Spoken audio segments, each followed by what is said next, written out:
gitu ya. Oke, kita akan masuk dulu ya, teman-teman. Kita akan lihat beberapa slide. Next mungkin ya.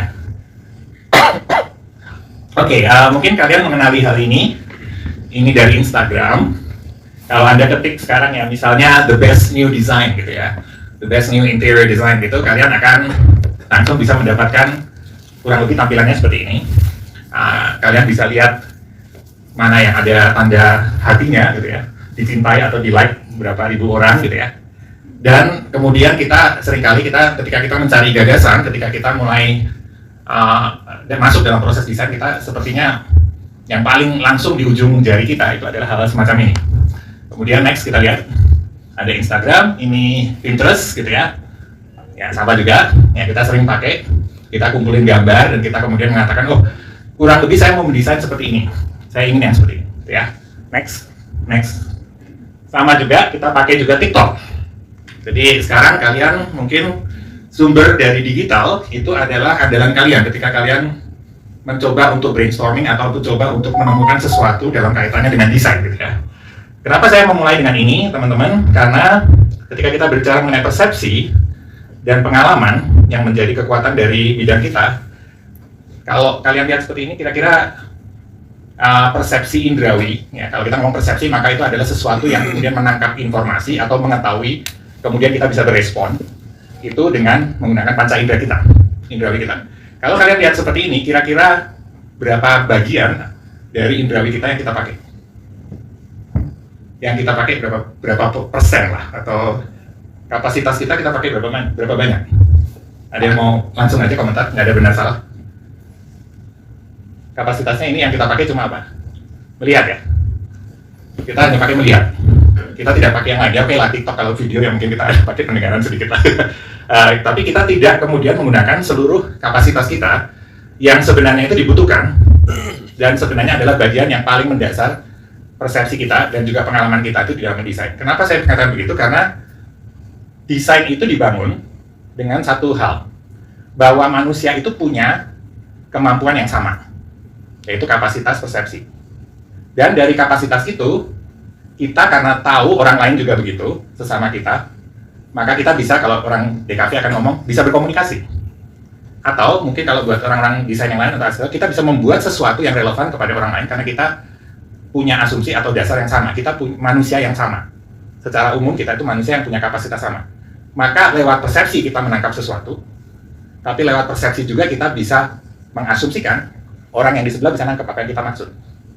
Gitu ya. Jadi next kita kalau lihat, maka kita akan melihat bahwa dengan kekuatan yang besar, ini adalah salah satu kutipannya. Kenapa kita dikatakan bahwa dengan kekuatan yang besar datang tanggung jawab yang besar? Kita akan mulai, saya akan kasih sedikit gambaran apa dahsyatnya dari kekuatan persepsi dan kemudian pengalaman ini ya di dalam desain kalau kamu pakainya dengan benar. Next kita lihat dasar dari ini. Mungkin kalian pernah dapat, ada yang pernah dapat ini, pernah dengar? Nggak ya? Belum pernah dapat? Ada ya. Oke, syukurlah kalau udah dapat, karena kalian udah tahun kedua, saya harap kalian udah tahu. Dasar dari situ adalah ketika kita melihat perkembangan ilmu pengetahuan, ada misalnya teori Gestalt atau dan sebagainya, dan kalian tahu bahwa ada sesuatu dari respon panca indera kita itu yang sama, gitu ya. Ternyata ketika diselidiki, maka kita semua itu punya kapasitas yang sama. Waktu kita melihat sesuatu ada gejala yang sama. Jadi mata saya ketika melihat warna, itu kurang lebih bisa ditebak ada reaksi tertentu ketika warna itu digabungkan sedemikian rupa. Ketika saya melihat bentuk, kalian tahu ya, kalau terlihat ada garis yang nggak selesai, kalian bisa langsung, oh ini harusnya kalau dilanjutin garisnya ini bentuknya bulat gitu ya. Dan itu semua manusia punya kapasitas itu. Oke, memang pasti ada bedanya antara yang peka banget gitu kan, ada dilatih, sama yang cuma secara alamiah punya kapasitas. Ini adalah dasar dari segala sesuatu kok kita bisa saling ngerti. Ini juga nanti dasar dari hal-hal yang kita lihat, waktu kita melihat, merasakan yang dari kita kok kurang lebih bisa nyambung tentang cahaya, tentang warna, tentang bentuk, dan sebagainya. Itu adalah pijakan kita ketika kita masuk ke desain, mau arsitektur, mau produk, mau komunikasi visual. Kita kalau nggak punya ini, gimana caranya kita bisa saling ngerti? Oke, next. Kalau kita lihat, kemudian kita melihat bahwa kemudian muncul hal-hal seperti ini. Kita akhirnya bisa menggunakan prinsip-prinsip dasar itu untuk berkomunikasi atau menyampaikan sesuatu. Nah, garis bisa kita gunakan sedemikian rupa untuk membuat orang merasa sesuatu. Kalau Anda interior atau arsitektur, sebuah ruangan yang kemudian dibuat dengan pola tertentu, dibuat dengan bentuk tertentu, skala tertentu, proporsi tertentu, akan menimbulkan perasaan kurang lebih perasaan tertentu. Dan itu yang kita gunakan untuk nanti menjawab kebutuhan orang lain. Ketika kita buat sesuatu buat klien kita, kita menggunakan semua persepsi kita untuk memahami, kemudian kita juga menggunakan itu untuk kemudian persepsi orang lain yang membutuhkan itu bisa terpenuhi kebutuhannya dan pengetahuannya lewat apa yang kita buat. Sampai sejauh ini cukup kebayang ya. Oke, next. Hal seperti ini misalnya. Ini ada salah satu yang sangat terkenal ya. Ini sebuah gereja yang dirancang oleh Tadao Ando, salah satu dewanya arsitektur gitu ya, dari Jepang ya gitu ya. Kalau orang arsitek pasti kenal beliau. Bagaimana beliau dengan permainan antara positif negatif, antara cahaya, antara gelap dan terang, antara bentuk. Dia bisa berbicara mengenai salib, tapi bukan bendanya yang salib ya, tapi cahaya yang masuk. Nah, gitu ya.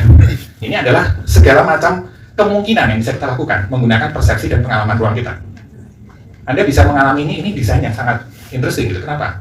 Dia tidak secara harafiah dia membuat sebuah salib, tetapi dia menciptakan pengalaman ruang, cahaya itu sekaligus bolong di dinding itu menjadi apa?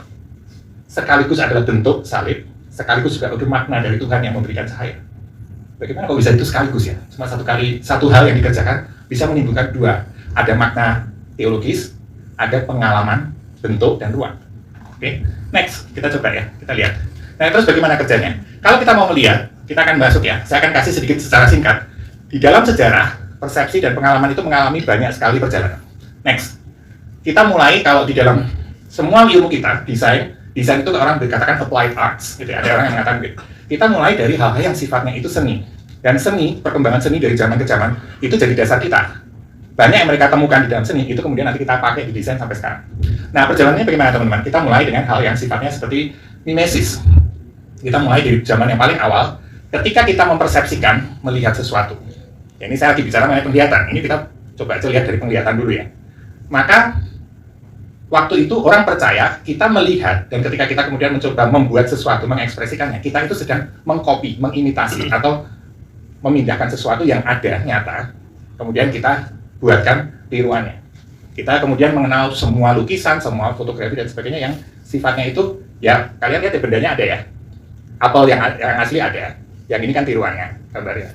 Dan ini berlaku cukup lama, ratusan tahun. Kemudian next, kita lihat apa yang terjadi berikutnya. Makin lama, manusia itu makin sadar bahwa ada sesuatu yang unik tentang bagaimana mereka mempersepsi, bagaimana mereka mengalami warna, mengalami bentuk, mengalami cahaya, mengalami sesuatu. Maka mereka mulai eksperimen. Ini contoh di zaman kira-kira mendekati abad 18-19. Orang pada zaman itu berkembang dengan enlightenment, ilmu pengetahuan sains juga berkembang. Mereka mulai, oke, ternyata dari dulu kita mengasumsikan semua orang lihatnya itu sama. Jadi semua orang di sini kalau lihat benda yang saya pegang itu lihatnya sama. Ternyata nggak selalu 100% sama. Ada sesuatu yang berbeda.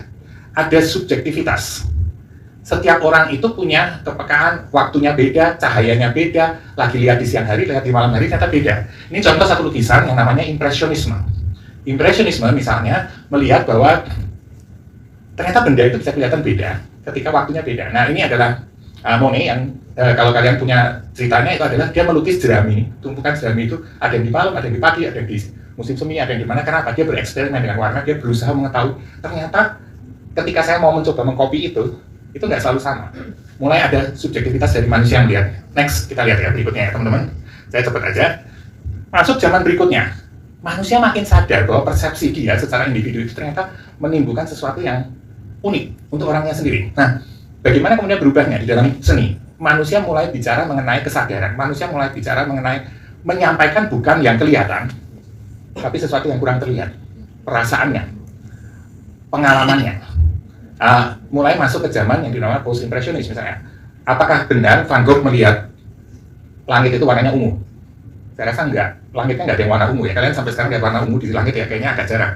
Tetapi ketika dia merasakan itu sebagai ungu, boleh nggak dia mengungkapkan perasaannya bahwa itu ungu? Bisa.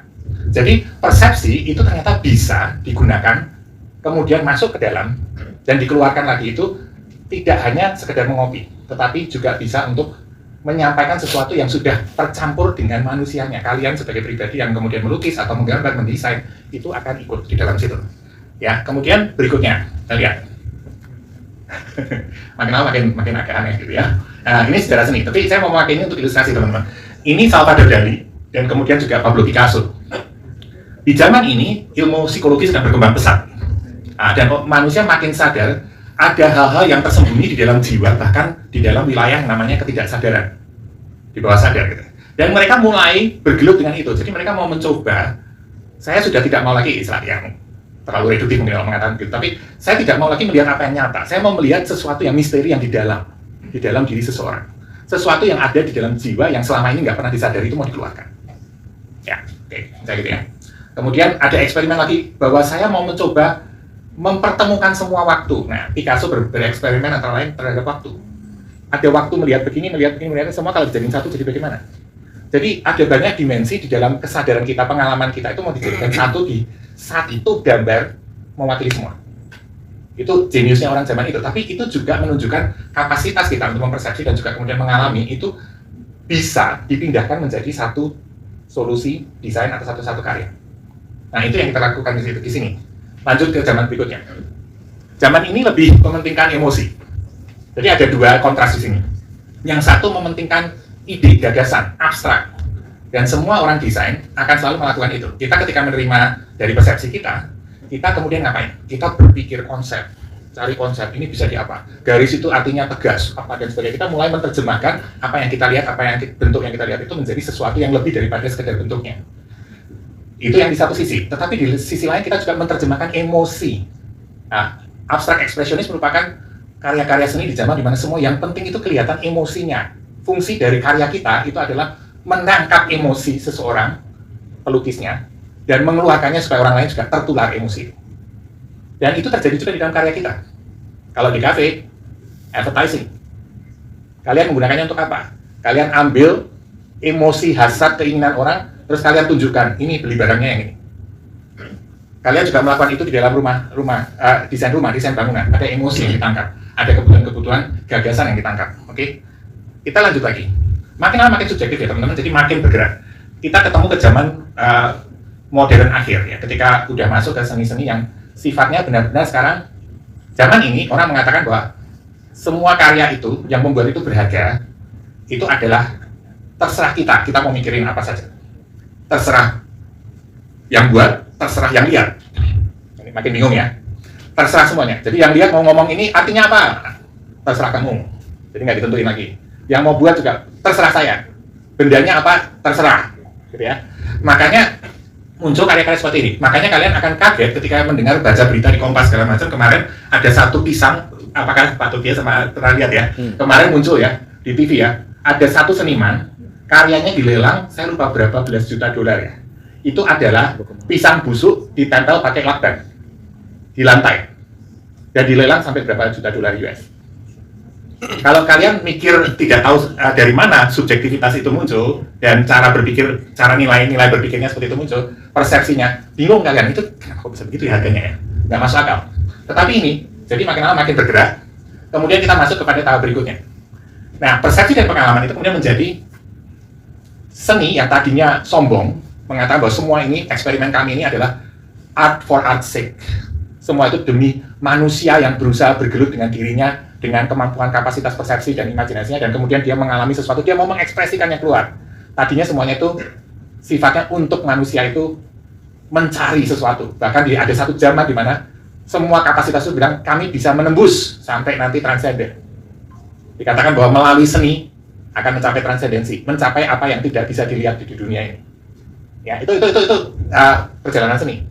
Nah, tetapi kemudian berakhir dengan yang lucunya adalah, saya kan sangat-sangat menyingkat ini sebenarnya, sangat reduktif ya, tapi saya berusaha untuk kasih ilustrasi. Apa yang terjadi? Di zaman komersial, mulai dari Andy Warhol dan sebagainya, maka muncul satu hal yang menarik. Semua kapasitas persepsi, kapasitas pengalaman yang begitu heboh dan dahsyat yang sudah digali dari manusia, kesadaran manusia itu bisa sampai sejauh itu loh. Bisa sampai mengekspresikan sampai sedetail, serumit itu. Itu dipakai untuk sekarang komersial. Jadi semua itu hanya untuk melayani hal yang lain, melayani ekonomi, melayani sesuatu kebutuhan yang sifatnya untuk nanti dijual dan sebagainya. Nah, itu yang terjadi. Oke. Nah, tapi ada efek sampingan dari proses pengenalan terhadap persepsi dan pengalaman yang begitu dalam, begitu hebat itu, tapi kemudian dipindahkan hanya sekedar untuk hal-hal yang sifatnya itu menjual misalnya. Itu ada efeknya. Next. Maka kita menemukan di zaman sekarang itu ini mungkin nggak tahu, saya di zaman digital ya, tadi kan kita kembali lagi ke zaman media ya.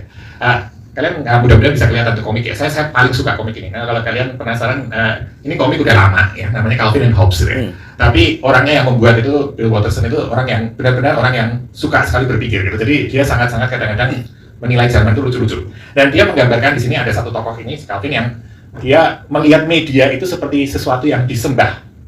Jadi apapun yang saya lihat, ya, yang saya persepsikan dari media itu adalah sebenarnya kejadiannya begini sebenarnya. Saya itu menyembah apapun yang saya lihat. Dan kemudian saya itu menawarkan diri saya untuk pokoknya diapa-apain sama apapun yang saya lihat. Ya, jadi kalau ada apapun ya, kita lihat iklan, kita lihat internet, kita lihat apapun, itu semua persepsi saya itu sudah saya persembahkan. Silahkan kamu mau ngisi saya dengan apapun, mau segoblok apa, mau sepintar apa, silahkan isi. Ya. Dan itulah yang terjadi di zaman kita. Ya, jadi apa yang terjadi? Desain yang tadinya dimulai dari seni dan sebagainya itu dulu punya tujuan yang sangat mulia, teman-teman. Next. Tadinya itu ya. Kalau kalian lihat kapasitas yang sudah dibangun dari seni tadi ya, sampai bisa melihat sampai inner soul, problematika kejiwaan seseorang, surrealisme itu bisa kelihatan.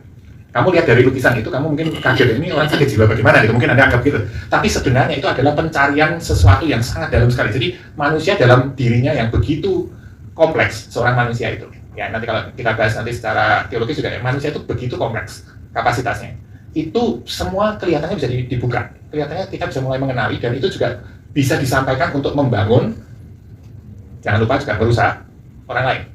Powernya segitu. Dan itu yang saya mau katakan, bahwa dengan semua arsenal persenjataan ini, desainnya, kalian sekarang mendesain untuk advertising, kalian mendesain untuk rumah tinggal, kalian mendesain untuk bangunan dan lingkungan perkotaan, kalian bisa mengutak-ngatik banyak hal tentang manusia, nilainya apa yang mereka lakukan, apa yang mereka konsumsi, apa yang mereka gunakan, kita bisa menggunakan itu untuk mempengaruhi. Kenapa? Karena desain menurut para ahli adalah ilmu yang bisa mengenerate meaning, makna. Jadi kalau saya melalui, mungkin paling gampang, mungkin karena ini ngomongin digital media, advertising saya bisa membuat, dengan kemampuan saya mendesain, saya bisa mengubah pendapat Anda mengenai suatu nilai hidup Anda. Saya bisa membuat Anda dari benci menjadi suka atau sebaliknya. Saya bisa menggunakan semua kapasitas persepsi saya yang saya sudah latih di sekolah desain untuk kemudian dituangkan kembali dengan jurus-jurus tertentu untuk mempengaruhi orang itu akan berbuat seperti apa. Saya bisa mendesain ruangan untuk membuat orang berperilaku seperti apa. Semua itu kita kuasai. Ilmu desain bisa melakukan itu. Jadi tanggung jawabnya bagaimana? Kalau kita kemudian menggunakannya dengan cara yang salah. Saya bisa memanipulasi orang untuk percaya kepada satu gagasan. Saya mau kasih contoh yang agak aneh saja ya. Saya waktu dulu lagi sekolah, saya pernah dapat mahasiswa bimbingan, dan saya bergumul sekali waktu itu. Satu mahasiswa bimbingan di-assign ke saya nggak boleh nolak. Proyeknya adalah kampanye LGBTQ, lesbian. Dan proyek itu proyek monumen narasi untuk mempromosikan kesetaraan gender. Pusing 7 keliling saya gitu ya, mungkin Pak Rudi. Karena saya belajar semua itu, kapasitas itu bisa digunakan untuk mempersuasi orang untuk bisa melalui satu jalan museum gitu ya, dan sebagainya, dan kemudian keluar di sana kamu menjadi, oh iya benar juga, itu bisa dilakukan. Apalagi dengan advertising, jauh lebih gampang lagi gitu ya. Tetapi bahkan pengalaman ruang pun bisa melakukan itu. Jadi bagaimana kita menghadapi hal-hal semacam itu. Jadi kalau sudah begitu, maka persepsi dan pengetahuan yang didapat melalui respon, bagaimana kita berespon. Kita menguasai caranya, memanfaatkan persepsi dan juga pengalaman orang itu untuk bisa membuat hidup manusia lebih baik, memberikan nilai, mengajak orang memaknai sesuatu, mengajak orang untuk kemudian berpindah dari satu hal ke tempat yang lain. Kita pakai untuk apa? Oke, next.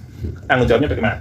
Jadi apa yang terjadi? Oh, ini next ya. Ini agak yang terjadi itu adalah kondisi, karena tadi ya, kalau lihat dari pengalaman semua ilmu desain tadi, lewat seni tadi saya ilustrasikan, semua kejadiannya mirip, karena di seni dulu, kemudian di desain juga demikian. Desain, kalau kalian lihat, ilmunya baru berkembang kira-kira setelah kira-kira kita bilang setelah Perang Dunia Pertama ya. Jadi antara Perang Dunia Pertama dan Perang Dunia Kedua baru muncul kata ilmu desain secara khusus. Sebelumnya arsitektur lebih tua, tetapi seni lebih tua lagi ya. Jadi kalau kita melihat, maka apa yang terjadi, karena semua tadi berarah dari objek ke subjek. Subjektivitas itu diolah sedemikian rupa ya. Okay? Maka kita masuk ke zaman di mana akhirnya identitas pun juga agak kebingungan. Itu zaman kita. Saya nggak akan menyalahkan teman-teman, karena memang kalau zaman ini ada orang yang mengatakan bahwa generasi teman-teman itu adalah generasi paling galau. Ini adalah salah satu penyebabnya secara historis yang sudah berlangsung sekitar 200 tahun. Kenapa? Karena kita menggunakan persepsi kita untuk bicara mengenai identitas kita untuk apapun, tetapi kita tidak tahu kita mau kemana. Itu yang terjadi banyak dalam zaman sekarang. Next. Kenapa? Karena sebagian besar pencarian terhadap diri dan sebagainya melalui persepsi, melalui pengalaman itu sekarang diarahkannya untuk digunakan, dimanfaatkan untuk kepentingan-kepentingan lain. Akhirnya kita kehilangan pijakan. Karena kita semuanya serba subjektif, kita nggak tahu kita mau ngapain, kita tidak punya acuan tertentu yang kita mau pegang, gitu ya. Sesuatu yang bernilai itu apa, kita jadi bingung, gitu ya. Kenapa? Karena semuanya ya terserah yang lihat. Semuanya terserah yang lihat, terserah yang dengar, terserah yang mau ambil apa. Dan di tengah dunia yang seperti itu, maka kebingungan itu lebih banyak, kegelisahan itu lebih banyak, karena kita tidak punya pijakan kita tuh sebenarnya lagi di zaman mana, kita sedang berhadapan dengan komunitas yang seperti apa, nilai-nilai komunitas kita tuh apa, kita nggak tahu. Kita selalu tergeser kapan saja, kita tidak tahu. Next, maka apa yang terjadi itu adalah kita tidak tahu sebenarnya apa yang benar dan salah, kita tidak tahu apa yang harusnya dipegang untuk apa. Itu semua muncul di dalam karya-karya kita. Jadi kita boleh, misalnya saya kasih contoh di desain arsitektur, kita boleh mencampurkan apa saja sekarang, tanpa harus tahu masing-masing campuran itu sebenarnya dulunya asalnya dari mana, kemudian dibangun untuk orang yang seperti apa, dirancang juga untuk nilai-nilai hidup yang seperti apa. Itu tidak ada semua. Kenapa? Ya udah terserah kita lah sekarang. Ambil aja dari Instagram, terus kita mix sudah selesai. Nah, ini yang saya mau angkat sebagai pertanyaan ke teman-teman. Kalau seperti ini, kapasitas kita mau pakainya bagaimana gitu ya. Ini tantangan zamannya teman-teman ya. Next. Kenapa? Karena ini ada satu desainer terkenal ya, salah satu, ya boleh dikatakan beliau salah satu tokoh utama pemikirnya desain. Dia ngomong begini. Ini zamannya perang teluk ya. Bilang weapon of mass destruction gitu, lagi ngetop itu istilahnya itu, dia bilang ini weapon of mass deception. Jadi desain itu karena dia sangat, urusannya sebenarnya itu adalah tentang manusia, mengenali manusia, kemudian mencoba merespon dengan mengeluarkan makna. Ketika dia mengeluarkan makna, dia bisa ganti juga makna yang lama dengan makna yang baru. Maka itu yang terjadi, dia punya kapasitas untuk melakukan itu. Kreativitas itu memang luar biasa, tapi juga pada saat yang sama juga luar biasa merusak. Jadi selalu ada dua sisi ya. Kalau istilah film sekarang the dark side gitu ya. The dark side-nya gitu ya. Ini kita semua nanti akan tanggung jawab. Kenapa? Karena sebagian besar orang di luar sana tidak diajarin untuk memanipulasi itu. Anda yang akan diajarin untuk memanipulasi itu. Memanipulasi untuk hal yang baik, betul. Tapi apakah Anda akan melakukan itu? Next. Jadi dia menciptakan kebudayaan. Prosesnya itu jadi kita mempersepsikan, kita kemudian mengolah dengan satu kapasitas kita dan juga dengan apa yang kita sudah tahu, dengan lingkungan kita, dengan konteks kita, dengan apa yang menjadi nilai-nilai kita, itu semua tercampur teman-teman, tidak mungkin dipisahkan. Dan waktu itu kemudian ketika dia keluar menjadi sebuah karya, dia akan mengandung semua elemen itu. Jadi kalian akan ngapain gitu. Nah ini implikasinya kapasitas itu, karena yang bisa melakukan ini cuma manusia ya teman-teman. Dan tujuan utamanya untuk manusia juga. Tapi apakah ada dampak untuk yang lain? Lingkungan ya. Kamu bisa nggak membuat orang sadar akan lingkungan itu penting? Sustainable design? Bisa. Kamu bisa bikin orang tidak peduli dengan itu? Bisa juga. Karena sekarang tangannya untuk membuat orang menghargai atau tidak. Saya katakan misalnya sustainable design, arsitektur mainstream. Bagaimana orang bisa menghargai itu? Karena harganya mahal. Kalian bisa nggak membuat sesuatu yang ketika orang masuk, orang langsung tahu ini bernilai? Harusnya bisa. Karena kalian dia akan dilengkapi dengan kapasitas itu. Tapi apakah justru orang ketika masuk ke dalam karya kalian akan mengatakan, oh ini cuma kemahalan? Maka ngapain kita pikirin mengenai lingkungan hidup? Karena manusia yang lain tidak bisa berespon terhadap apa yang kalian buat. Misalnya gitu. Oke, next. Saya rasa udah hampir selesai ya teman-teman. Next. Terakhir, ini udah terakhir ya. Jadi pertanyaannya, saya melempar isu ini kenapa? Karena itu core dari kapasitas kita. Yang kita latih itu di sini. Mau Anda nanti jadi arsitek, mau jadi interior design, mau jadi visual communication, advertising, mau jadi pembuat objek ya, produk industrial. Semua yang kita buat tidak netral secara moral. Ada sesuatu di situ. Karena kita diberi kapasitas untuk kemudian menggunakan itu untuk dilempar ke orang lain. Nah, mau dipakai buat apa? Nah, itu mungkin pertanyaannya. Dengan zaman yang seperti tadi, kita sekarang sangat hidup different. Kita tidak lagi datang untuk mengenali klien kita tidak lagi kemudian datang mengalami dulu tempat itu, kita tidak lagi datang merasakan dengan seluruh indera kita supaya kita dapat informasi yang lengkap. Kita membypass semua itu, kenapa? Karena kita mau cepat ada solusi. Dan kalau ada solusi, ya, udah ada profit. Tapi kita seringkali lupa bahwa manusia itu kalau kita tidak sadar sepenuhnya, kita tidak kenal sepenuhnya, maka yang kita hasilkan juga kualitasnya sudah tidak sama. Kita akan membypass banyak hal. Nah, itu yang saya pikir itu isu yang saya pengen angkat untuk dibicarakan, didiskusikan di kelas CFA Nah, saya rasa saya berhenti ngomong aja biar lebih seru kalian yang nanya gitu, atau kalian yang mau lempar isu ya. Terima kasih, saya kembalikan ke Pak Rudi dan Pak Tobi. Ya, terima kasih untuk Pak Elia. Kita beri tepuk tangan dulu untuk Pak Elia. Ada 4 hal yang saya catat, 4 pemikiran penting mengenai bagian yang sudah disampaikan dengan contoh-contoh yang sangat luar biasa, perjalanan sejarah seni, dan contoh-contoh yang cukup unik, menarik.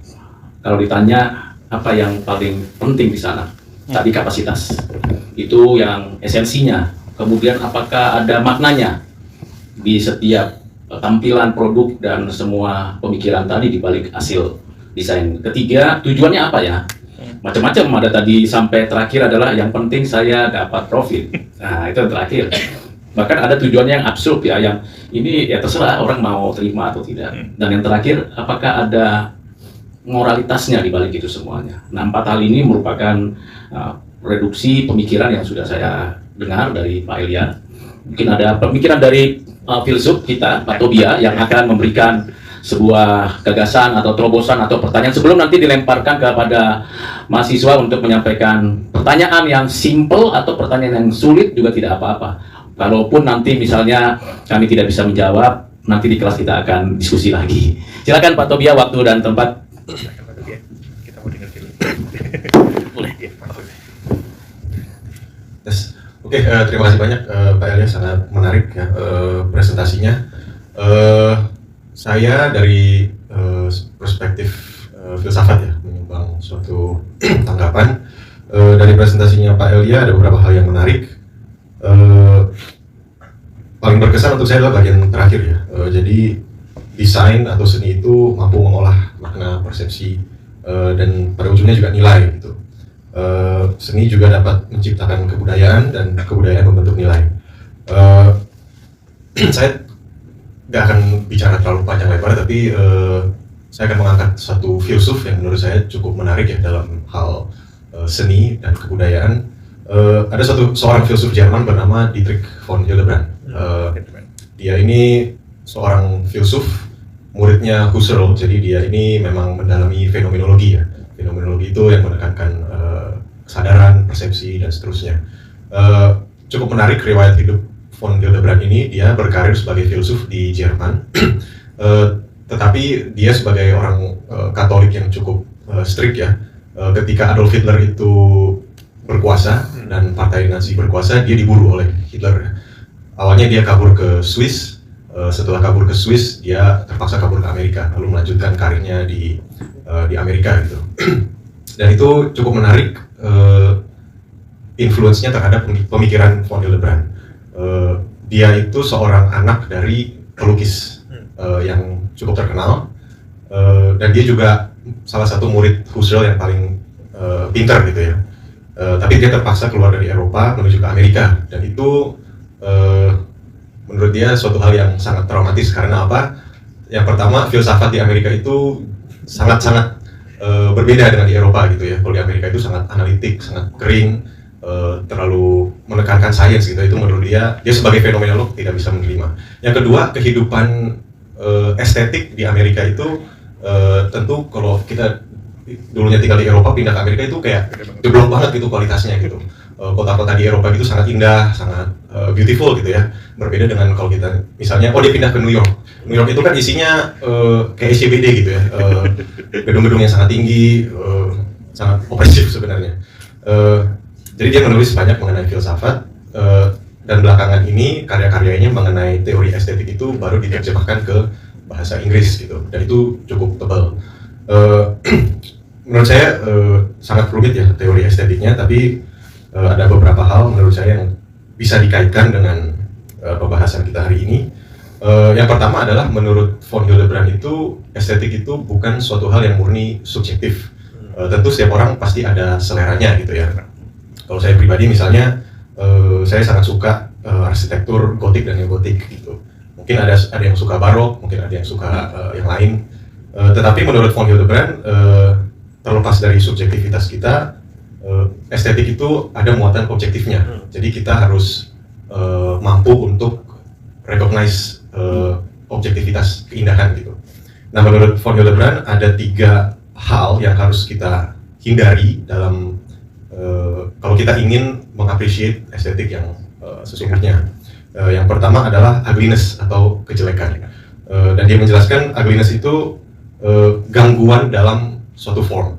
Jadi misalnya kalau kita masuk suatu bangunan gitu, misalnya di sebelah kiri ada 4 pilar, di sebelah kanan cuma ada 3 gitu. Itu kan itu ya bangunannya sih berdiri, tapi kita merasa kok nggak enak gitu ya, aneh gitu. Itu gangguan dalam form, itu suatu hal yang jelek menurut von Hildebrand. Yang kedua adalah triviality atau suatu hal yang trivial ya. Jadi kita membuat karya seni itu ya asal buat aja. Jadi tidak ada muatan konseptual yang mungkin kita mau bagikan gitu. Jadi contohnya mungkin dalam seni itu seperti kitsch ya. Kitsch itu cukup trivial. Maksudnya ya nggak jelek sih, tapi ketika kita melihatnya itu mungkin itu suatu hal yang sangat replaceable gitu. Jadi itu suatu hal yang harus kita hindarkan kalau kita ingin membuat suatu hal yang indah. Dan yang ketiga, kita harus menghindari boringness menurut von Hildebrand. Jadi karya seni itu kita harus mampu membuat sesuatu hal itu meskipun dia minimalis, dia tidak boring gitu. Dia harus ada muatan yang menarik perhatian kita. Dan yang menarik adalah untuk von Hildebrand ini sangat berpengaruh kepada budaya sebenarnya. Manusia itu diciptakan oleh Tuhan sebagai makhluk yang bukan hanya bisa melihat benda-benda fisik ya. Kita bisa melihat ada kursi, kita bisa melihat ada lampu, ada pohon gitu ya. Tetapi kita juga bisa mempersepsikan atau kita juga bisa melihat value. Jadi ini menurut von Hildebrand ini adalah perception of value. Jadi ada di fenomenologi itu ada 2 tingkatan persepsi. Persepsi yang primer adalah ya kita melihat dunia fisik. Tetapi kalau di atas itu kita bisa melihat nilai, seperti nilai keindahan dan nilai etika gitu ya. Dulu saya diajarkan di kelas saya, contohnya bagaimana. Jadi contohnya di dalam etik gitu, kalau teman-teman melihat ada orang menyiksa kucing gitu ya, yang kita persepsi itu 2 tingkat. Yang pertama adalah ada orang misalnya lagi tusuk kucing gitu ya. Itu hal pertama yang kita lihat. Hal kedua yang kita lihat adalah di atas itu kita attribute suatu value terhadap apa yang kita lihat, bahwa ini adalah suatu hal yang ada nilai buruknya gitu.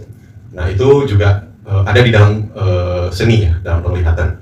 Jadi ketika kita melihat suatu gedung atau suatu karya seni lainnya seperti lukisan, kita bisa melihat secara fisiknya, tetapi kita juga bisa melihat secara nilainya.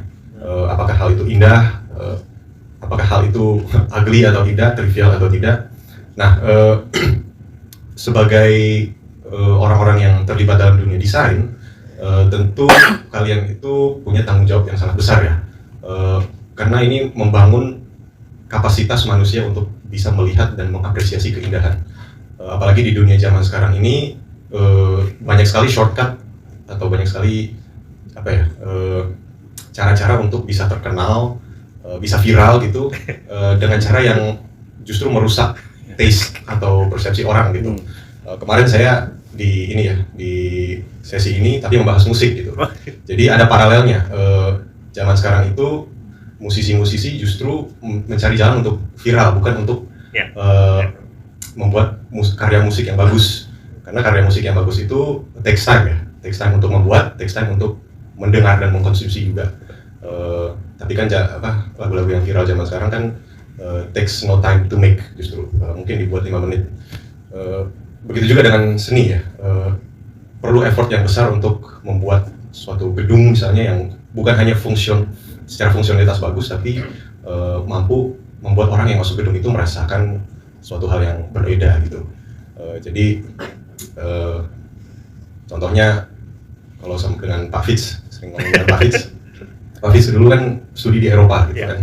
Studi di Eropa, terus dia sering cerita misalnya, wah saya kangen kalau studi di Eropa itu masuk perpustakaan yang gedungnya bagus gitu. Ketika masuk perpustakaan sana, kita tuh bisa berjam-jam tuh tidak merasa jenuh gitu. Sedangkan kalau masuk perpustakaan yang tidak bagus itu, baca 10 menit aja langsung capek gitu. Jadi ya mungkin itu dari saya sebagai seniman-seniman ada tanggung jawab besar untuk membangun taste ya, untuk membangun kapasitas manusia untuk melihat atau mencari suatu hal yang sungguh-sungguh indah. Mungkin dari saya. Ya, sungguh luar biasa ya. Jadi bagian-bagian yang mungkin perlu untuk kita, untuk teman-teman mahasiswa memperhatikan juga apa yang tadi hasil seni itu. Ada yang jelek, ada yang jenuh, ada yang asal buat saja. Tapi laku. Persoalannya di sana. Dalam konteks zaman kita ini laku. Lagu lebih penting. Lebih penting, viral lebih penting. Saya memang tidak ahli di bidang seni atau musik, tapi lagu misalnya ya, mungkin anak teman-teman mahasiswa lagu-lagu yang kata-kata yang agak aneh gitu ya, tapi jadi viral dan booming. Ya, Valentina Hitoi misalnya dengan lagu-lagunya, ya, atau yang dari Thailand itu Apati. Ya, itu viral, tapi saya nggak ngerti maknanya apa gitu ya. Sampai saya mau coba untuk merekonstruksi pemaknaan dari apa yang ada itu. Nah, bagaimana pendapat atau mungkin pertanyaan dari teman-teman mahasiswa? Kalau untuk triggernya saya ingin menanya ke Pak Elia nih. Nah, trigger aja ya. Yang lainnya nanti pikir-pikir. Yang bertanya mungkin nanti dapat poin kali ya dari dosennya ya. Saya nggak tahu. Dosennya ada Pak Tobia. Mahasiswa saya nggak tahu ada di sini atau tidak karena banyak ke Jepang dan ke Singapura. Oke, pertanyaannya simpel aja Pak. Bagaimana ya supaya kita kan ada di zaman yang kita bukan Eropa, kita bukan Amerika, kita Asia. Tapi pengaruh kedua itu sangat kental di Indonesia. Apakah tidak ada yang bisa kita cetuskan kearifan lokal kita? Kalau dari kondisi sekarang ini nampaknya kita memang tidak bisa memungkiri pengaruh Eropa atau pengaruh Amerika dengan segala desainnya dan tadi keuntungan-keuntungan. Apakah ada ya yang membuat kita kembali memaknai dengan kapasitas kita sebagai orang Indonesia, kearifan lokalnya seperti apa? Kira-kira begitu Pak. Terima kasih. Terima kasih Pak Rudi. Saya coba jawab ya teman-teman nanti supaya bisa mikir pertanyaannya sendiri. Sebenarnya kita tadi yang Pak Rudi bilang ya, kita nggak bisa pungkiri kita itu udah ketelan sama budaya global gitu ya. Itu memang karena teknologi informasi dan sebagainya. Dan juga sistem sekolah kita, kalau Anda belajar desainnya, diajarin desainnya barat, gitu ya, kebudayaan barat. Kalian akan lihat sejarahnya pun yang lebih banyak diajarin itu sejarah seni barat. Terus saya tanya misalnya, seni Indonesianya kapan ngajarinya? Masalahnya ya, kalau saya sebagai dosen sejarah gitu ya, nyari buku tentang seni Indonesia aja setengah mati. Di Indonesia aja nyarinya setengah mati. Ternyata kalau dicari-cari buku yang nulis tentang seni Indonesia adanya di mana? Kalau nggak di Jerman, di Belanda, atau di Amerika. Orang Indonesia aja nggak punya. Itu yang ironisnya kita kadang-kadang begitu ya. Kalaupun ada buku yang bagus banget yang ditulis tentang seni kita, yang nulis orang Belanda. Nah, itu ya itu cocok. Tapi ini yang bagus dari Barat adalah mereka karena tadi sejarah yang panjang itu, yang tadi saya sampaikan ya teman-teman, ilmu dan perkembangan ilmu pengetahuan intelektual Barat itu sangat suka mendiferensiasi, mengklasifikasi, mengkategorikan, mencari tahu, kemudian mencatat. Itu tuh kelebihannya mereka di situ. Ya, kenapa mereka bisa dominan? Karena mereka itu bukan hanya mencari tahu, tapi mereka mencatat.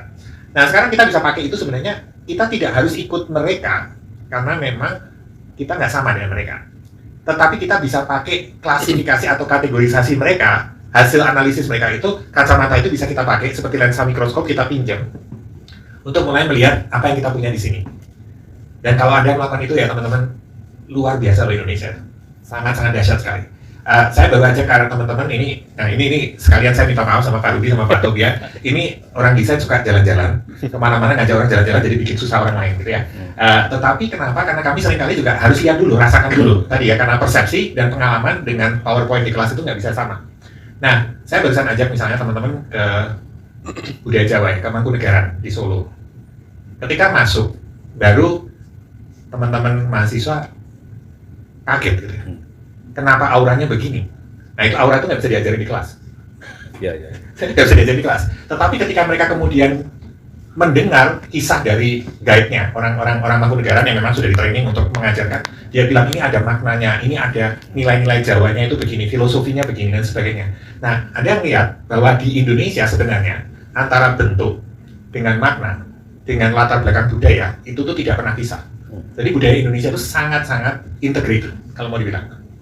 Justru kita sekarang banyak mengikuti budaya Barat yang bagian akhir, yaitu subjektivitas yang kemudian mendefragmentasi, membuat orang itu terpecah-pecah nggak karuan. Makna nggak boleh ketemu sama bentuk, bentuk nggak boleh ketemu sama konteks, konteks nggak boleh ketemu sama, terserah semuanya. Mau saya acakkan dulu, pokoknya ya itu. Kenapa? Kalau kalian lihat sejarahnya, maka di dalam sejarah Barat itu muncul sebagai perlawanan.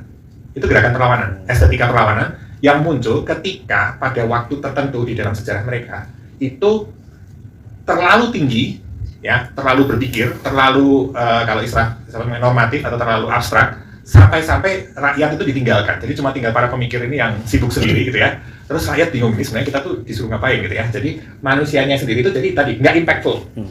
Nah, gara-gara nggak impactful, maka itu kemudian terjadi satu pergolakan terutama di masa Perang Dunia II, di mana desain itu nanti lahirnya di situ. Maka muncul apa, teman-teman? Muncul satu reaksi perlawanan yang mengerikan sekali. Nah, kalau kalian nanti boleh Google misalnya dadaisme, di mana mereka, orang-orang yang melakukan itu bukan orang bodoh, teman-teman. Orang-orang yang ngerti banget tentang seni barat, tapi mereka hancurkan semua budaya mereka, hancurkan, putar-balikan, diolok-olok, dimaki-maki, dihancurkan. Sampai sekarang kita, sampai ke zaman ini, di mana seni itu adalah protes.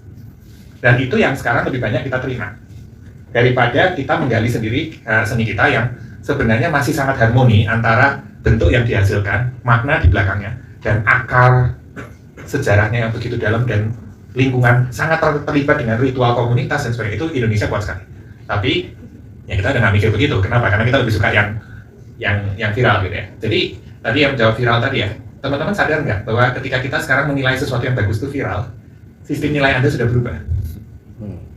Kalian sadar nggak? Ketika kita sekarang kalau ditanya ya, kita nyari apapun di internet, yang kita cari itu yang indah, secara arsitektural bagus, proporsional, scale-nya, atau keindahan estetika misalnya, warna yang begitu indah, atau kita cari yang viral. Kalau jawabannya kita lebih sering cenderung cari yang viral, maka sebenarnya secara tidak sengaja orang itu yang membuat dan budaya di sekitar kita dan internet dan medsos sudah mengubah tata nilai kita. Kita sudah tidak lagi menghargai sesuatu yang proporsional, kita lebih suka yang viral. Jadi yang berubah siapa? Kita sebagai audiens. Jadi udah terjadi sebenarnya, kita nggak sadar aja. Mungkin itu jawabannya ya, nanti kita panasin dulu lah. Iya. Baik, terima kasih Pak Elia, terima kasih untuk jawaban yang langsung to the point. Silakan teman-teman mahasiswa ada yang mau bertanya, monggo. Nggak usah takut. Nggak usah takut, nggak ada penilaian berlulus apa nggak lulus di sini. Harus lulus sebenarnya. Silakan. Yuk, silakan. Monggo. Ngomong apa terserah. Yuk. Bebas, kan tadi terserah. Kan lagi terserah kan, yuk. Ayo. Zaman terserah. Ada yang mana ya? Silakan. Ada? Belum? Belum. Oke, kalau dari sisi pemikiran teologis bagaimana ya? Nah, konstruksi berpikir kita kan biblical. Dalam biblical view itu kita menemukan memang keteraturan, keindahan, kebaikan. Dalam mendesain tubuh kita, Tuhan mendesainnya begitu serius. Kenapa begitu serius? Karena pemilihan bahan baku sampai dengan penentuan waktu dan sebagainya itu begitu-begitu serius sekali.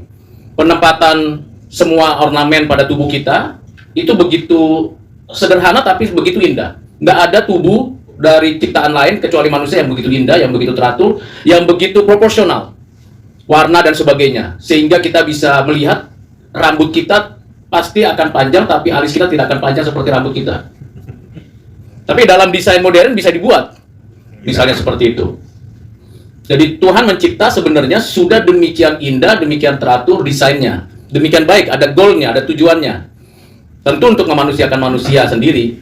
Lalu yang menjadi penyebabnya kalau kita dari sisi WDK 2, ya keberdosaan tentunya. Ya keberdosaan kita, persepsi kita dipengaruhi oleh niat kita, hati kita yang sudah bercabang dan menentukan sendiri Tuhan atas dan mempersepsikan sendiri atas karya Tuhan.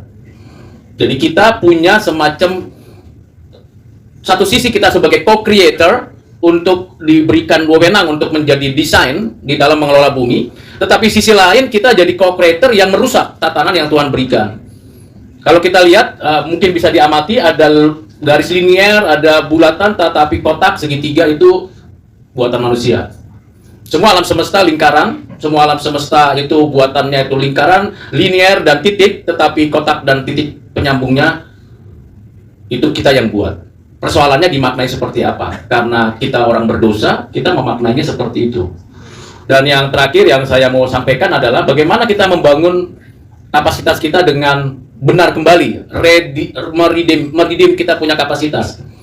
Pengetahuan kita mesti lengkap, tadi sudah dijelaskan historisnya, kemudian bagian-bagiannya, kemudian juga kita punya pengalaman terhadap hal itu juga mesti ada, intuisi kita juga mesti dikembangkan, tadi ada pengalaman inner yang tidak terlihat secara fisik, tapi dapat diwujudkan. Bagaimana ini? Ini kan perlu pelatihan-pelatihan. Nah, sebagai orang Kristen yang sudah mengalami redeem, penebusan mesti ada progresif di dalam mengubah persepsi kita tentang realitas dengan menggunakan panca indera yang ada itu. Misalnya, saya sih oke-oke saja ya, ada gambar pelukis dari Kebumen atau dari mana itu, di bawah, di dalam burung Garuda itu ya ada satu binatang lain, tikus.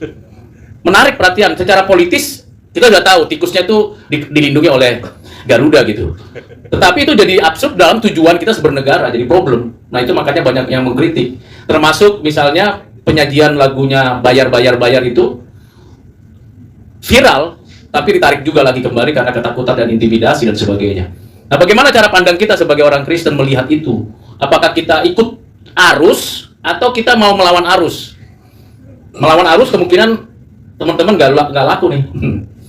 Karena saya misalnya sebagai konsumen meminta coba buat seperti ini yang membuat orang tertarik dengan produk saya, misalnya makanan kah atau pakaian kah atau desain di kaos kita yang kita mau jual.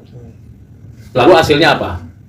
Kalau nggak cocok dengan kita kan ditolak. Ada kontrak, sudah MOU sudah oke, ternyata tidak bisa diterima di pasar. Kita akan cancel semua kontrak dan desainmu tidak laku, dan kita langsung tanda kutip bisa blacklist. Orang ini nggak perlu lagi diajak diundang koleganya. Nah kalau orang itu sudah viral dan bagus, lu mau ngapain? Mau jual ini? Bisa loh ketemu dengan orang ini.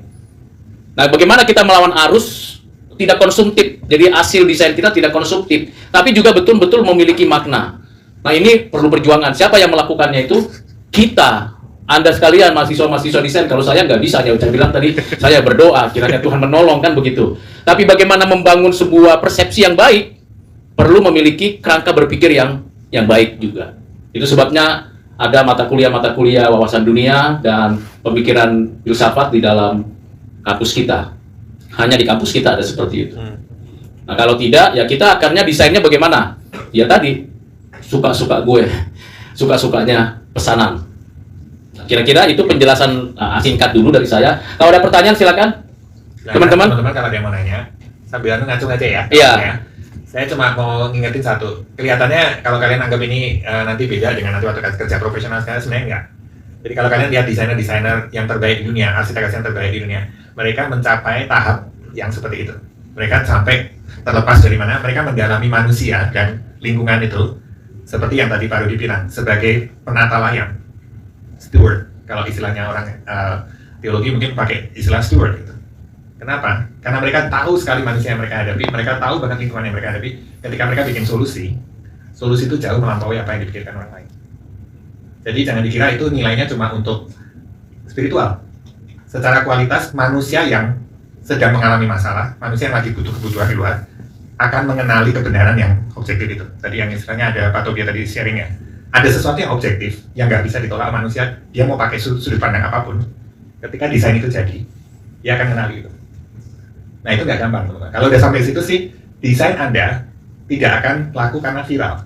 Tapi karena misalnya Anda membuat rumah tinggal, tidak pernah ada orang yang merasa senyaman dan merasa bahwa sampai kehidupannya pun itu jadi lebih berkualitas karena desain Anda. Ketika masuk ke sebuah kafe, mereka tidak akan sadar caranya bagaimana, tapi mereka merasa di situ tempat yang paling indah untuk berrelasi dengan orang lain. Itu nggak bisa dicapai hanya sekedar bikin komposisi saja atau cuma ambil sesuatu yang viral. Dia mengerti manusia sedalam itu. Dia mengerti kebutuhan manusia sampai sedalam itu. Kenapa? Karena dia sendiri peka terhadap itu. Maka desainnya akan lain sekali. Dan saya pernah datang ke tempat-tempat yang saya geleng-geleng, kenapa kok bisa mikir sampai sejauh itu? Ternyata ya karena orangnya sedalam itu. Itu akan berbeda. Ya, jadi coba aja, gitu ya. Silakan. Pak Tobia. Mau nambah komentar. Udah pada nonton itu belum? Satu kakak 7 ponakan. Belum nonton. Nah itu harus nonton itu. Ada satu scene. Jadi ini agak spoiler dikit. Pemeran utamanya itu dia kerjanya sebagai arsitek. Dia kerja sebagai arsitek dan ya hidupnya susah lah ya. Dia harus support 7 ponakannya gitu. Banyaklah pergumulannya, tapi ujung-ujungnya dia dibantu oleh temannya, dia dapat kerja sebagai arsitek, disuruh desain suatu resort. Suatu resort di label sebagai family resort. Jadi ya dia punya 7 ponakan gitu, dia tahu apa saja elemen-elemen desain yang diperlukan kalau konsepnya adalah family resort. Tapi ketika dia presentasi, dia menunjukkan, oh saya desain ini karena ini, itu di reject sama kliennya. Karena apa? Oh itu space-nya terlalu besar. Kalau kita mau efisien harus dikecilin. Itu kenapa meja makannya seperti itu? Kesannya terlalu murahan. Kita harus ganti lagi. Jadi di kliennya itu mikirinnya ya profit gitu. Sedangkan dia memikirnya ya lu minta buat desain family resort, ya saya bikin family resort gitu. Jadi ini ya berkaitan ya dengan apa yang baru saja kita bahas gitu. Desain itu meskipun bisa di label pasti ada konflik ya, konflik of interest antara apakah kita memang mau konseptual ketika mendesain atau kita ingin cepat selesai dan maksimum profit gitu. Itu seringkali akan bertabrakan sebenarnya. Kalau ada. Gak ada yang mau nanya. Itu harus nonton, itu filmnya bagus. Ya, silakan mahasiswa 1, 2. Gak ada yang mau nanya. Nggak ada yang mau nanya, masa nggak ada yang mau nanya? Oke. Siapa? Ada? Silakan. Yuk, satu aja. Mari. Siapa? Terlalu susah ya, contohnya ya tadi. Silakan. Ada yang mikir nggak? Gimana? Ya, silakan. Mau tanya, untuk yang tadi kan penjelasan tentang bagaimana cara persepsi kita melihat karya-karya di museum itu kan. Ya. Tes. Jadi gini Pak, kan saya udah dengerin penjelasan dari Bapak ya tentang masalah makarya yang dipajang gitu kan, yang ada pisang bilang tadi gitu. Nah itu menurut saya kalau masa begini aja udah makaryanya itu sama persepsi kita udah rusak ya tentang cara kita ngeliatin standar karya aslinya gitu. Kayak misalkan punyanya Vincent van Gogh gitu kan, yang Starry Night itu kan emang lebih kelihatan ya, lebih ada khasnya. Terus kemudian kita bisa lihat kalau itu udah disebutnya kayak mahakarya. Sedangkan yang pisang itu kan lebih kayak apa saja kan. Jadi menurut Bapak itu kemungkinan besar di masa depan kemungkinan besar itu cara kita mendapatkan persepsi visual dan cara kita menganggap mahakarya itu secara cultural dan dalam budaya itu udah semakin parah, atau mungkin kita bisa ada kesempatan buat memperbaikinya. Ya, oke, thank you, itu pertanyaan menarik. Saya juga kalau masa depan saya nggak bisa ngeramal ya. Tapi gini, teman-teman, kalau secara praktisnya sebenarnya gini, kita itu cenderung sekarang itu melupakan apa yang sudah Tuhan izinkan untuk sejarah menemukannya. Sejarah manusia itu menemukan banyak banget melalui apresiasi karya. Jadi dari karya arsitektur, karya interior, karya seni rupa, patung, musik, semua, kita itu sudah diberi kesempatan untuk belajar segitu banyak. Bahwa ternyata kapasitas manusia itu ternyata sedalam dan seluas itu. Problemnya adalah, tadi saya tunjukkan ya, ada naik, kemudian jatuh, dan kemudian semua itu diabaikan. Kita sekarang cuma terjebak di dalam satu fase di mana kita itu cuma mau yang begini saja gitu ya. Nah, tantangannya akan sangat sulit buat teman-teman, karena generasi kalian problemnya bukan kekurangan informasi, tapi kebanyakan informasi yang salah. Jadi kalian sekarang dibandingkan zaman saya butuh apa-apa itu, sesuatu itu harus bentuknya buku, otoritas. Buku itu harus melalui bertahun-tahun baru dicetak, baru dijual. Kenapa? Kalau nggak benar-benar bagus isinya, nggak bisa jadi buku. Zaman kalian akan diwarnai bahwa setiap detik ada konten baru. Everybody is making content. And you cannot even tell the difference which one is right, which one is wrong, which one is bad, which one is good. Ini zaman kalian. Every second kalian, satu kali buka gadget kalian, itu yang terjadi. Jadi challenge kalian adalah menemukan kembali, menggali lagi those treasures, wisdom treasure yang sudah ada dulu. Dan kemudian syukur-syukur nanti kalian menemukan cara baru untuk navigate atau surfing this time of yours. Karena akan beda banget. Saya diajari seperti ini, saya bisa surfing to a certain extent. Tapi apa yang akan dihadapi sama angkatan kalian nanti ke depan waktu kalian udah berkarya, it's going to be probably much more challenging dengan zaman saya. I have no solution saat ini, because I don't know what's going to happen next. Yang saya tahu adalah, every time you want to go forward, you kind of dig the wisdom of the past, dan coba untuk bergumul dengan itu tadi ya, dari filsafat, dari teologi, dari apapun. Dari situ kita akan ada semacam something that hold us back. Jadi kita nggak cuma, tapi memang challenge-nya very big, terutama untuk kalian. Karena apa? Sekarang content provider, it's like, kamu buka sekarang, saya kemarin anak-anak suruh lihat tentang misalnya barok gitu. Mereka pencet satu kali gitu, pakai handphone, keluarnya 1 miliar sekian. Dari 1 miliar sekian yang benar yang mana? Probably not even 3%. Nah itu jadi makanya kalian harus kembali ke try to exercise tadi. Makanya saya sekarang kenapa ngajak anak-anak pergi, because I cannot explain the difference between perception dan sensation. Jadi kalian ada beda ya.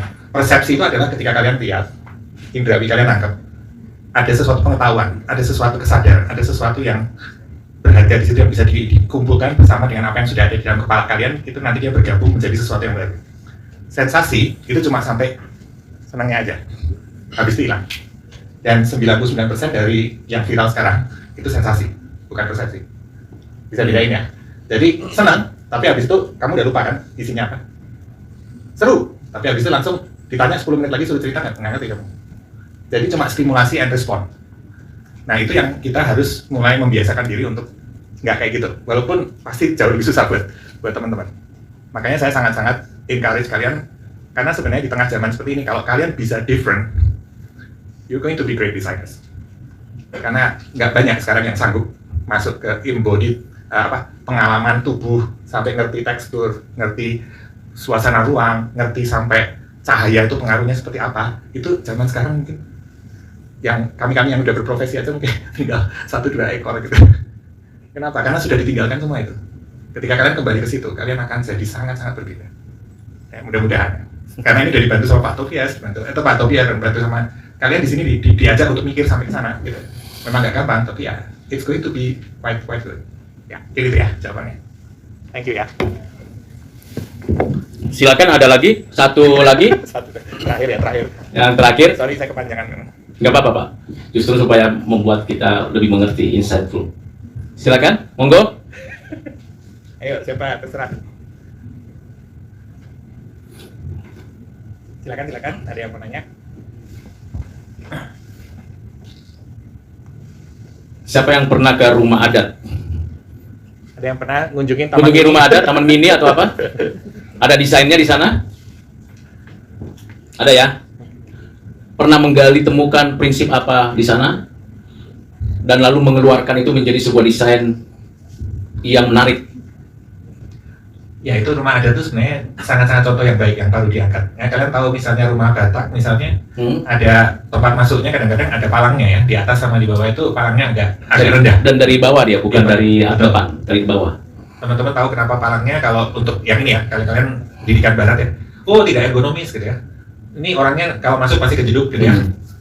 Kalian tahu itu maksudnya untuk apa? Jadi pintu itu didesain untuk sekaligus melatih perilaku kalian untuk merasa hormat terhadap orang yang masuk, orang yang memiliki rumah. Jadi kalian lihat ya, antara form dan keyakinan dan satu nilai-nilai penghormatan terhadap orang lain itu jadi satu semua. Indah kan? Gak cuma sekedar pintu itu bermakna. Ya, bisa dibuat. Gak harus yang lama, kalian bisa pakai untuk kalian baru. Manusia akan merasakan itu nilainya. Tidak harus 100% sama dengan rumah tradisional Batak, tapi kalian bisa menggunakan prinsip itu untuk memaknai tubuh kalian. Ketika kalian menunduk, tubuh kalian dan pikiran kalian itu menyatu. Ketika tubuh melakukan tunduk, maka kalian teringat akan penghormatan itu. Jadi saling terkait. Pengalaman. Interesting. Ya. Ya, waktunya sudah hampir habis. Sudah habis, sorry. Ya, kalau pengalaman dunia antropologi, karena saya juga backgroundnya antropologi tradisional gitu, memang warna itu, kemudian bentuk, kemudian juga tujuan, makna, pencahayaan, semua itu satu kesatuan. Nggak bisa dipisah.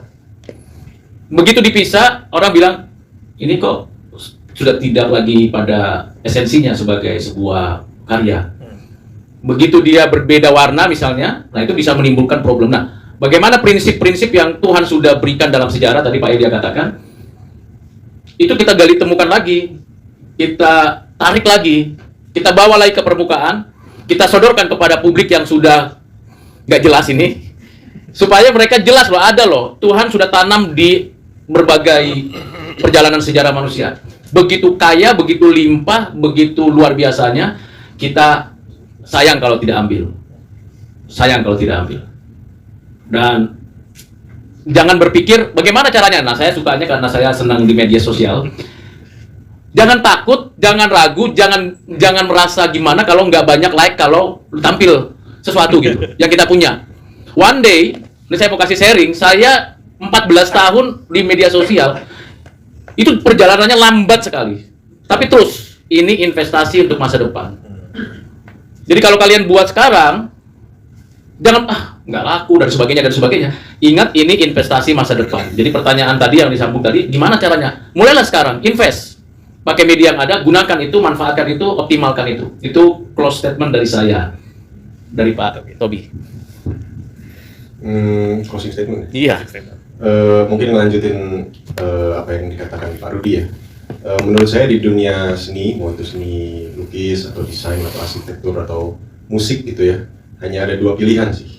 Pilihan yang pertama adalah mengambil waktu untuk belajar, mengambil waktu untuk membuat karya seni yang bermakna, itu takes time, dan pada akhirnya akan ada waktunya di mana kalian akan direcognize sebagai kreator yang cukup dalam gitu. Opsi keduanya adalah kalian membuat suatu hal yang trivial, terkenal sekarang, tapi 10 tahun dari sekarang nggak ada yang bakal ingat. Karena memang didesainnya untuk cepat saji dan cepat lupa sebenarnya.